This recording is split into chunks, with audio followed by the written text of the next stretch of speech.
The current Ukraine crisis has raised at least two major concerns, the energy market and the food market. What kind of major interruptions will these two markets go through? When it comes to food, the biggest impact will not be seen in the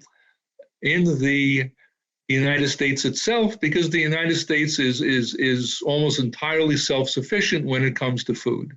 The biggest impact will be on third world countries, mainly countries in North Africa and the Middle East, that have relied very heavily on buying grain from both Russia and also Ukraine. These countries, by the way, have rapidly increasing populations too. So they are in a real bind. And although there are pretty sizable global grain reserves that can be drawn on in these kinds of emergency situations, historically speaking, the reserves are not that great. So while they can fill the gap for a while, the longer this war drags on, the more serious the global food supply situation will be. When it comes to energy, again, the main problems won't be taking place in the United States itself, because it's still very largely self-sufficient when it comes to oil, when it comes to natural gas. Prices are going to stay quite elevated, but not, at least not in my view, to the extent that they're going to be a major drag on U.S. economic activity. The big impact, again, will be in places like Europe, which both because of where natural resources are located and because of some fairly serious policy mistakes that they made in recent years, they're going to see a real energy price squeeze going forward. Luckily, the weather in the northern hemisphere is getting warmer. But again, if this war drags on into next winter, Europe could be in very serious trouble when it comes to both heating oil and to the fossil fuels needed to run their manufacturing bases and the rest of their economies. In terms of energy market, if the sanctions on Russia continues, and people might think that U.S. would U.S. is already trying to increase its oil and natural gas production in order to supply Europe. Will China purchase more oil and natural gas from Russia? If yes, will China's decision help Russia to deal with the sanctions imposed by the United States?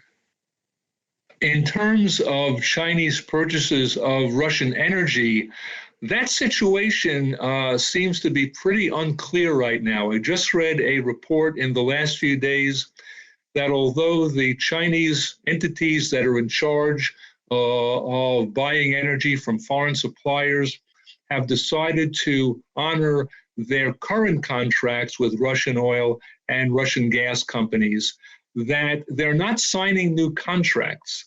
It also seems pretty clear that if and when new contracts do get signed, the Chinese are going to insist on a pretty substantial discount from Russian suppliers, because Russian suppliers won't have that many alternatives. At the same time, because global oil prices are still historically high, that discount is not likely to produce much further damage to the Russian economy. One point that needs to be emphasized, though, is that these European restrictions on Russian fossil fuel purchases have not gone into effect yet. And even the U.S. decision to ban imports of Russian oil won't go into effect until late June. So global energy trade so far has not suffered very much, except to the extent that fighting in the Black Sea area has interfered with actual shipping, the physical oil.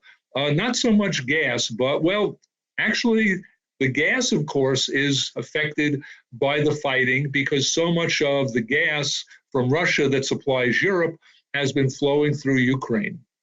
So again, it's a very complicated situation, much less impact on the U.S. than on Europe and the rest of the world. And I do think that China will keep up a pretty substantial level of support for the Russian economy for the foreseeable future. Very briefly, would the Ukraine crisis push the world to pursue green energy more avidly?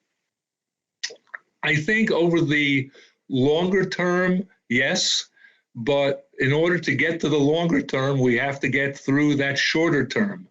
And there are some very important signs that even the European countries where green lobbies and green political parties are very powerful, there's an understanding that the bridge, that the transition from heavy fossil fuel reliance to more renewable energy reliance is going to have to take a good deal longer than was originally expected before the war broke out. And I think that's been the case in the United States also, with the main evidence being the shift in at least the Biden, well, in both the Biden administration's rhetoric and in some limited actions, some limited regulatory actions that are making it somewhat easier for new oil and gas production to come on stream. My final question. When it comes to international trade, what would be the situation like after the Ukraine crisis? If we want to name winners or losers after that, who are they? Once again, the main losers will lie outside the United States because grain and because fossil fuels make up such a big percentage of global trade. At the same time, we're also going to see, I'm certain, greater efforts by countries to reduce their reliance on Russia in particular for various minerals like nickel, which are very important for all sorts of manufacturing processes, and also for products that are critical for manufacturing semiconductors and therefore every electronics product that we all use. There does seem to be a strong consensus that we are coming into an age of great power competition.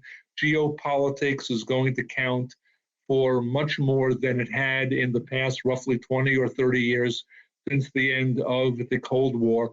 Great power conflict is likely, including over Taiwan, and I do think we are going to see most world governments try to take further steps to shield themselves from the worst consequences.